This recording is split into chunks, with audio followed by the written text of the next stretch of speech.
മഹാരാഷ്ട്രയിലെ ധനമന്ത്രിയായിട്ടുള്ള സുധീർ മുഗന്തിവാർ മത്സരിക്കുന്ന മണ്ഡലമായ ബല്ലാർപൂരിൽ EVM മിഷനുകൾ കടത്തിക്കൊണ്ടുപോകുന്നതിനിടെ രണ്ടുപേരെ പോലീസുകാർ അറസ്റ്റ് ചെയ്തു. നാട്ടുകാരുടെയൊക്കെ പ്രതിപക്ഷ പാർട്ടികളുടെയൊക്കെ ഇടപെടൽ ശക്തമായ രീതിയിൽ അവിടെ നടന്നതിൻ്റെ പേരിലാണ് രണ്ടുപേരെ അറസ്റ്റ് ചെയ്യാൻ പോലീസ് തയ്യാറായത്. എന്നാൽ ഈ വിഷയത്തിൽ വിശദീകരണവുമായിട്ട് കലക്ടർ വന്നത് ഇങ്ങനെയാണ്: അത് തിരഞ്ഞെടുപ്പിന് ഉപയോഗിക്കുന്ന വോട്ടിംഗ് മിഷനുകളല്ല എന്നാണ് കലക്ടർ പറഞ്ഞിട്ടുള്ളത്. എന്നാൽ ഈ വാദം എത്രത്തോളം ശരി എന്നുള്ള കാര്യത്തിൽ വലിയ സംശയമാണ് അവിടെ ഉയർന്നു വരുന്നുള്ളത്.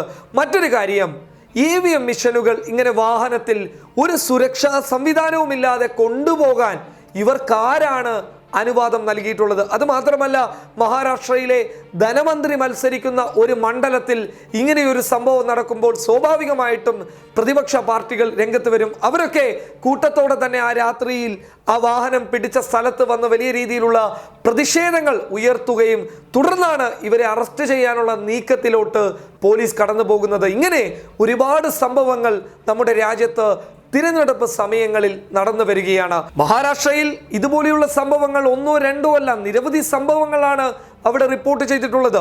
തിരഞ്ഞെടുപ്പ് ഉദ്യോഗസ്ഥർ തന്നെ സത്താര മണ്ഡലത്തിൽ വോട്ട് മിഷനുകളിൽ ക്രമക്കേട് നടന്നിട്ടുണ്ട് എന്ന് വളരെ വ്യക്തമായി വസ്തുതാപരമായിട്ട് പറഞ്ഞ കാര്യമാണ്. അങ്ങനെ മഹാരാഷ്ട്രയിൽ എക്സിറ്റ് പോളുകൾ പറയുന്നുള്ളത് BJPക്കും ശിവസേനയ്ക്കും അനുകൂലമായിട്ടാണ് അവിടെ ഒരു തരംഗമുള്ളത് എന്ന്. അപ്പോൾ എന്തടിസ്ഥാനത്തിലാണ് ഇങ്ങനെയുള്ള എക്സിറ്റ് പോളുകൾ കടന്നു വന്നത് എന്ന് ചോദിച്ചു കഴിഞ്ഞാൽ, ചിലപ്പോൾ പൊതുജനങ്ങൾ മുന്നോട്ട് വെക്കുന്നത് പോലെ വോട്ട് മിഷൻ അട്ടിമറി നടന്നേക്കാം എന്നുള്ളതിൻ്റെ സാധ്യതകൾ മുന്നിൽ കണ്ടായിരിക്കാം ചിലപ്പോൾ അങ്ങനെയുള്ള എക്സിറ്റ് പോളുകൾ വരെ കണ്ടിട്ടുള്ളത്. ഇതിനേക്കാൾ വലിയ തെളിവുകൾ എന്താണ് വേണ്ടത്? EVM മിഷനുകൾക്ക് എല്ലാ സുരക്ഷയും ഉണ്ട് എന്ന് പറയുന്ന തിരഞ്ഞെടുപ്പ് കമ്മീഷന്റെ വാദം 8 നിലയിൽ പൊട്ടുകയാണ് ഇത്തരം സംഭവങ്ങളിലൂടെ. News desk public Kerala.